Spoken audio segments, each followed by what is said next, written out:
राजधानी college Delhi university से permanent non teaching post आई हैं और ये इसमें वेरियस वैकेंसीज हैं। तो इसके लिए आपको क्या क्वालिफिकेशन चाहिए, आपकी एलिजिबिलिटी इसमें क्या रहने वाली है, आप कब तक इसको अप्लाई कर पाएंगे, कैसे आपको अप्लाई करना है, सब कुछ हम इस वीडियो में जानने वाले हैं। तो वीडियो में एंड तक बने रहिए। चलिए शुरू करते हैं। सबसे पहले पोस्ट के साथ हम शुरू करेंगे जो है एडमिनिस्ट्रेटिव ऑफिसर की, और जो इसका पे लेवल है वो 10 है। और ये जो वैकेंसी है इसमें टोटल एक वैकेंसी है और वो भी पीडब्ल्यूडी कैटेगरी के अंडर है। इसमें एसेंशियल क्वालिफिकेशन रहने वाली है good academic record with master degree with at least 55% of marks, यानी आपके मास्टर डिग्री में 55% मार्क्स आए हों या फिर इक्विवेलेंट ग्रेड बी आया हो इन यूजीसी 7 पॉइंट स्केल में। फिर इसकी डिजायरेबल क्वालिफिकेशन दी है जिसमें है एटलीस्ट 3 ईयर ऑफ एक्सपीरियंस आपके पास हो इन सुपरवाइजरी और equivalent cadre in group B post in a government department या यूनिवर्सिटी या एजुकेशनल और या फिर रिसर्च इंस्टीट्यूशन या टीचिंग और या फिर research experience along with proven administrative capabilities. दूसरी इसकी डिजायरेबल क्वालिफिकेशन है कि एलएलबी या फिर एमबीए या फिर सीए या फिर आईसीडब्ल्यूए और या फिर एमसीए एमफिल पीएचडी क्वालिफिकेशन आपके पास हो। ये सिर्फ डिजायरेबल है, आप टेंशन मत लीजिए, अगर आपके पास नहीं है आप इसे तब भी भर सकते हैं। तो नेक्स्ट हम बात करें पोस्ट की, तो अच्छा इसकी जो एज है मैक्सिमम वो भी हम देख लेते हैं। इसकी एज लिमिट 35 साल है, ठीक है, अपर एज लिमिट। दूसरी पोस्ट को देखें तो वो है सीनियर पर्सनल असिस्टेंट, जिसमें टोटल एक वैकेंसी है और वो अनरिजर्व के लिए है।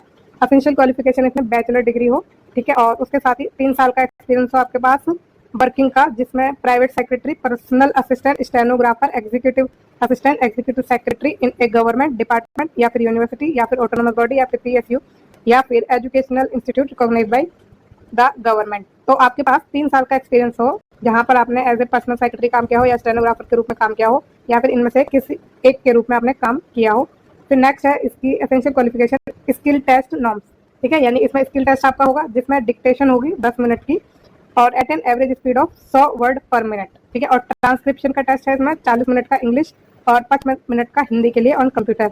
फिर कंप्यूटर प्रोफिशिएंसी का भी टेस्ट है इसमें, जिसमें typing skill, word processing, spreadsheet, internet, email communication और मतलब कंप्यूटर की प्रोफिशिएंसी आपके पास होनी चाहिए। तो ये आपकी एसेंशियल क्वालिफिकेशन है। और स्किल टेस्ट यानी स्टेनोग्राफी में जो है जो चीज़ें होती हैं टाइपिंग, डिक्टेशन, ये सब वो आपका होना है। फिर डिजायरेबल है इसमें कि डिग्री या डिप्लोमा हो आपके पास कंप्यूटर एप्लीकेशन में या कंप्यूटर साइंस में। फिर diploma in office management and secretarial practice. फिर नेक्स्ट है knowledge of service rules applicable for central government establishment. तो ये डिजायरेबल क्वालिफिकेशन है आपकी। नेक्स्ट हम बात करें तो और इसकी जो एज लिमिट है अपर एज लिमिट वो है 35 साल की। फिर नेक्स्ट हम बात करते हैं सीनियर असिस्टेंट की, और इसमें जो टोटल वैकेंसी है आपकी एक है, ठीक है, टोटल वैकेंसी एक है और वो है पीडब्ल्यूडी कैटेगरी के लिए। अपर एज लिमिट उसकी 30 साल है।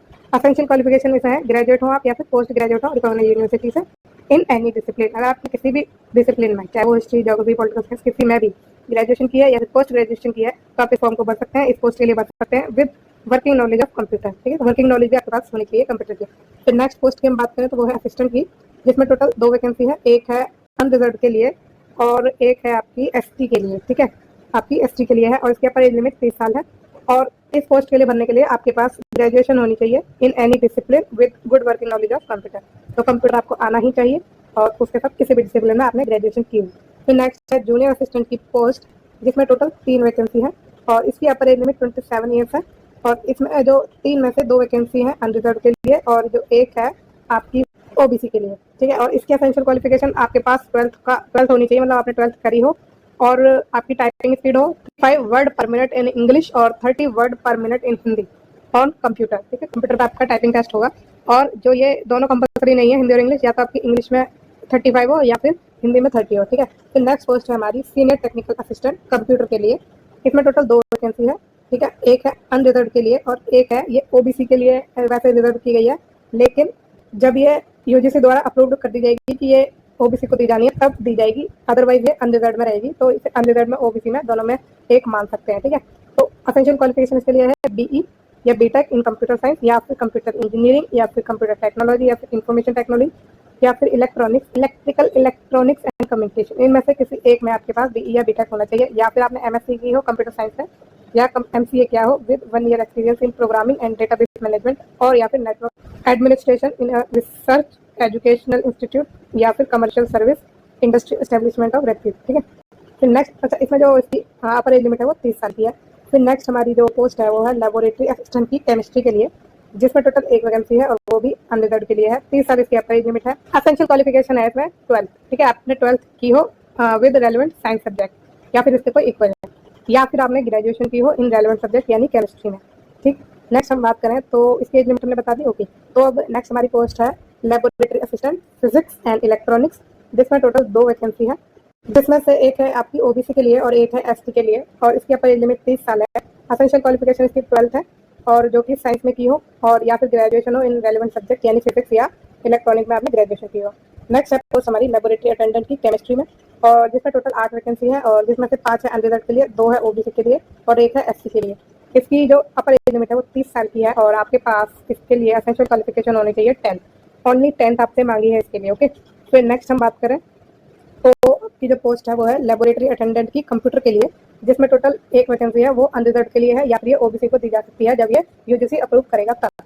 और जो इसमें आपकी अपर एज लिमिट है वो 30 साल की है, इसके लिए क्वालिफिकेशन आपको 10th चाहिए। ठीक है, नेक्स्ट है पोस्ट हमारी laboratory attendant physics and electronics, इसमें टोटल 8 वैकेंसी है, और 3 है इसमें अनरिजर्व के लिए, 2 है इसमें ओबीसी के लिए, 1 है एससी के लिए और 1 है एसटी के लिए, और 1 है ईडब्ल्यूएस कैटेगरी के लिए। इसकी अपर एज लिमिट है 30 साल, असेंशियल क्वालिफिकेशन ओनली 10th।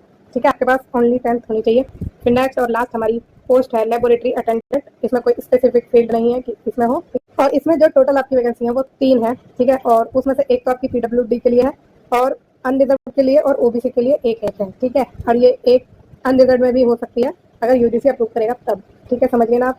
तो अब इसकी जो अपर एज लिमिट है वो 30 साल है, असेंशियल क्वालिफिकेशन है इसकी 10th, आपके पास 10th हो, और आपके पास सर्टिफिकेट हो इन लाइब्रेरी साइंस या फिर library and information science from a recognized institute.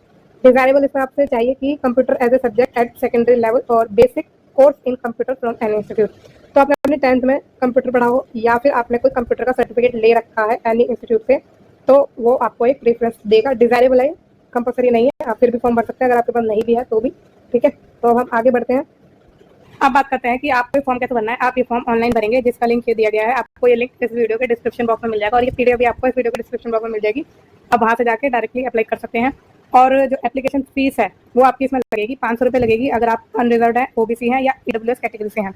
और जो कैंडिडेट एससी एसटी हैं उनको 200 रुपये देने होंगे, और जो भी कैंडिडेट वुमेन है या फिर पीडब्ल्यूडी हैं उनको कोई भी फीस नहीं देनी है। ठीक है, और जो लास्ट डेट है अप्लाई करने की वो 21 दिन है, जब ये एम्प्लॉयमेंट न्यूज़ में छपा हो नोटिस, तो इसकी जो 18 अक्टूबर है लास्ट डेट। ओके, नेक्स्ट बात करें तो इसमें एज रिलैक्सेशन भी आपको दिया गया है, अगर कोई भी कैंडिडेट कैटेगरी से है और वो एज रिलैक्सेशन चाहता है तो उन्हें एज रिलैक्सेशन मिल जाएगा।